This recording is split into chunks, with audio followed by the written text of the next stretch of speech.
Stop Fresh Morning. Stop Fresh Morning. Avec Jean-Paul ce matin sur les 104.5. Jean-Paul, bonjour. Bonjour Dafresh. Comment tu vas? Ça va très bien. Tu as passé un bon week-end? Oui, oui. Tranquille, à la maison, en famille. Là, j'ai pas bougé du tout. D'accord, ok. Ben, avec les temps qui courent, on bouge pas beaucoup. Hein. Oui, c'est ça aussi. Il faut pas s'hasarder. C'est clair. Alors, on parlera de quoi ce matin? On commence la semaine avec quoi? Eh ben, on va parler toujours de la guerre entre la Chine et les États-Unis qui a cette fois-ci s'est déplacée non du volet économique vers le volet diplomatique. Le 20 juillet dernier, eh ben, les autorités américaines avaient ordonné la fermeture du consulat de Chine à Houston, au Texas. Ils estimaient, le département d'État américain estimait que les activités de ce consulat-là tournaient notamment autour du vol de brevets et du trafic de la propriété intellectuelle. Il faut savoir que le consulat de Houston est le deuxième plus important de Chine. Et donc, cela avait évidemment avait entraîné une contestation des autorités chinoises. Mais comme les Américains avaient sommé les Chinois de quitter sous 3 jours les locaux du consulat de Chine, eh bien, ceux-ci avaient donc décidé, en représailles, également faire la réciprocité. Donc, la semaine dernière, la Chine a ordonné la fermeture du consulat américain de Chengdu, c'est dans la province de Sichuan, et la Chine a également donné 3 jours aux Américains pour évidemment vider les lieux. Vendredi dernier, les Américains ont pris possession carrément des locaux de l'ambassade de Houston, du consulat de Chine à Houston. Sérieux? Oui, ils ont cassé. Là, c'est un incident diplomatique. Voilà, c'est ce que la Chine dit. La Chine estime que selon les accords de Genève, le bâtiment est une propriété nationale de la Chine. Et donc, à ce titre-là, les Américains, même s'ils ont la possibilité de demander la fermeture du bâtiment, mais ils n'ont pas le droit d'y accéder. Et bien, les Américains n'en ont eu cure et ils ont donc décidé de pénétrer, de prendre possession des locaux. Et donc, la Chine a décidé d'appliquer la même réciprocité. Et ce matin, à 10h locales, eh ben, les autorités chinoises ont également pris possession du consulat américain de Chengdu. Donc là, on est malheureusement en train d'assister à une forme d'escalade, hein, parce qu'il ne faut pas l'oublier, depuis l'arrivée de Donald Trump à la Chine, de Donald Trump à la Maison-Blanche, il n'a cessé de brandir la Chine comme étant la bête noire des États-Unis.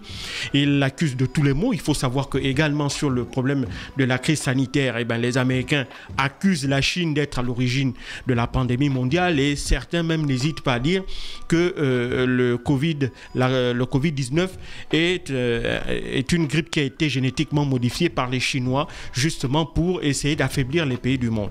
Et donc, aux côtés de certains conseillers de Donald Trump, donc, n'hésite pas à demander à celui-ci d'être de plus en plus ferme vis-à-vis de la Chine et que les sanctions et que tout doit être bon, hein, pour essayer d'affaiblir la Chine dans tous les domaines que ce soit. Alors donc, on le sait, sur le plan économique, il y a eu des taxes douanières qui ont été mises en place depuis quasiment 2018. À côté de cela, il y a aussi sur le plan technologique, on a l'interdiction pour les entreprises américaines de travailler avec les entreprises chinoises. Il y a l'interdiction pour les entreprises chinoises d'utiliser de la technologie américaine ou des composantes dont la fabrication fait appel à la technologie américaine.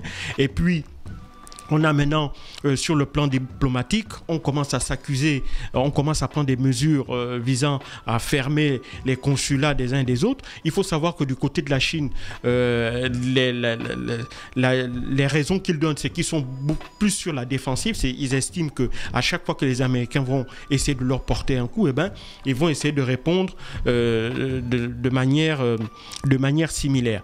Mais certains conseillers de Xi Jinping avaient demandé de fermer, non pas le consulat de Chengdu, qui est un consulat de moins grande importance, mais plutôt ils avaient demandé de fermer le consulat de Hong Kong, qui est le plus important des États-Unis sur l'ensemble du territoire chinois. Mais Xi Jinping a, semble-t-il, pas écouté cette option-là parce qu'il estimait que le consulat de Houston aussi n'était pas le plus important. C'était l'un des plus importants, mais ce n'était pas le plus grand consulat de chinois aux États-Unis. Et donc là, on est dans cette escalade-là, d'autant plus que on a aussi d'autres terrains sur lesquels les Américains et les Chinois sont en train de s'affronter petit à petit, qui est celui de la prise de contrôle des bailleurs de fonds. Il faut savoir par exemple que il y a un journal qui a fait un excellent article là-dessus, à savoir que par exemple les Américains sont en train de lancer une grande offensive pour accroître leur prise de capital au sein de la Banque africaine de développement, pour essayer de limiter, si tu veux, l'importance de la Chine sur le continent. Il ne faut pas oublier qu'en Afrique, le premier partenaire commercial de l'Afrique, c'est la Chine. Le premier bailleur de fonds, c'est la Banque africaine de développement. Mais le premier bailleur de fonds hors Banque africaine de développement et hors institution de Bretton Woods, c'est évidemment les Chinois. Et donc, pour essayer de mettre fin à cela, il faut savoir que par exemple, rien que pour l'année 2019, la Chine et le continent africain ont échangé pour à peu près 280 milliards de dollars de biens et de marchandises. Or, pour les États-Unis, en 2019, les échanges ont tourné aux alentours de 59 milliards de dollars. Donc, on est très loin de ce que la Chine a produit comme échange et de l'importance que la Chine représente pour le continent africain. Et donc, Donald Trump, voyant que l'écart est tellement énorme et que évidemment ce n'est pas d'ici la fin de son mandat, ou éventuellement s'il est réélu, ce n'est pas au cours de son second mandat que les choses vont changer, d'autant plus que le principal levier en termes d'échanges commerciaux, c'est l'AGOA, et l'AGOA privilégie principalement les produits pétroliers. Or, entre la fin du second mandat de Barack Obama et le début du mandat de Donald Trump, on a assisté à une baisse de ces échanges-là.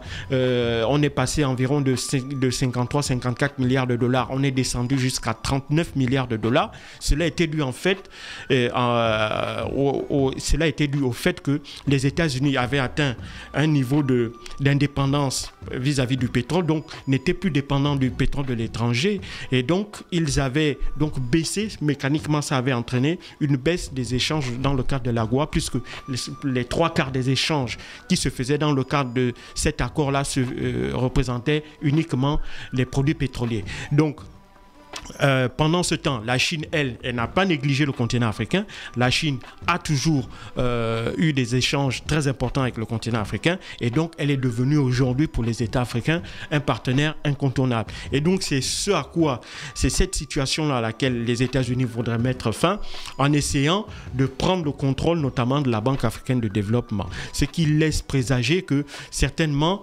il y aura des changements d'ici l'année prochaine si les Américains arrivent à augmenter leur participation. Cela, ce n'est pas impossible, parce qu'il faut bien comprendre que dans le capital de la Banque africaine de développement, 75% de ce capital-là est fourni par des bailleurs de fonds hors africains. Donc c'est une banque qui est là pour financer des projets africains, mais qui n'appartient pas au continent africain si on regarde dans le fond. Et donc c'est un peu ça la crainte, et c'est l'une des raisons, je me rappelle, pour lesquelles Muammar Kadhafi avait en 2009-2010 demandé de la création d'un fonds monétaire africain. Ce n'était pas bête, parce que avoir la mainmise sur la monnaie, avoir la mainmise sur les échanges financiers, c'était ça qui garantissait l'indépendance véritable économique des États, et pouvait être à même de leur garantir aussi un véritable développement, parce qu'on ne peut pas industrialiser le continent africain si on n'a pas les moyens financiers qui suivent avec. Mais ça, évidemment, c'est un autre volet. Donc, c'est cette guerre-là perpétuelle que les Américains et les Chinois maintenant vont ne cessent de s'affronter. Ils vont, comme je l'ai dit, on est parti maintenant du volet économique, on est sur le volet diplomatique, on va certainement aller dans le volet financier, et évidemment ça ne laisse pas présager quelque chose de très bien, d'autant plus que si ce conflit-là perdure, c'est le monde entier qui va être impacté, parce qu'il faut savoir que ce sont les deux premières puissances économiques du monde. Il ne faut pas l'oublier que depuis l'arrivée de Donald Trump, et avec ces escalades-là de mesures qui touchent la Chine, le Fonds monétaire a estimé que la croissance mondiale serait impactée de 3%. Et en pleine pandémie de Covid-19, ça ne fait qu'aggraver la situation. Donc cette guerre, c'est une guerre qui est mauvaise pour non seulement les Américains, les Chinois, mais pour l'ensemble du monde entier, parce qu'évidemment, ce sont ces deux pays-là qui tirent vers le haut la croissance mondiale. Mais ça peut aller jusqu'où ? Sérieusement. Avec un Donald Trump toujours à la Maison-Blanche, il n'y a aucune limite. C'est ce qui est à craindre, parce que Donald Trump, c'est quelqu'un d'imprévisible.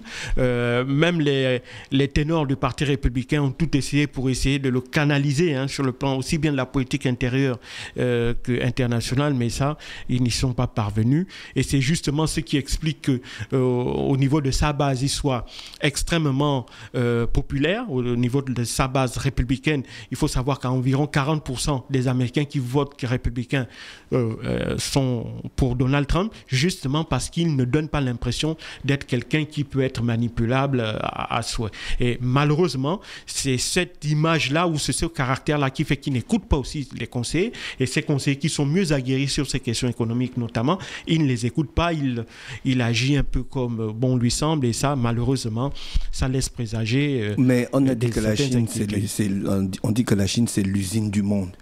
Il y a des grandes entreprises américaines qui ont des manufactures en Chine. Comment elles vont faire alors ? Elles sont en train de délocaliser. Donald Trump est en train d'inciter les entreprises américaines à délocaliser. Maintenant, évidemment, on ne délocalise pas uniquement pour délocaliser, parce que le problème aux États-Unis, je prends le cas pour une entreprise comme Apple. Apple fabrique, plus de 75% de ses téléphones portables et ordinateurs portables en Chine.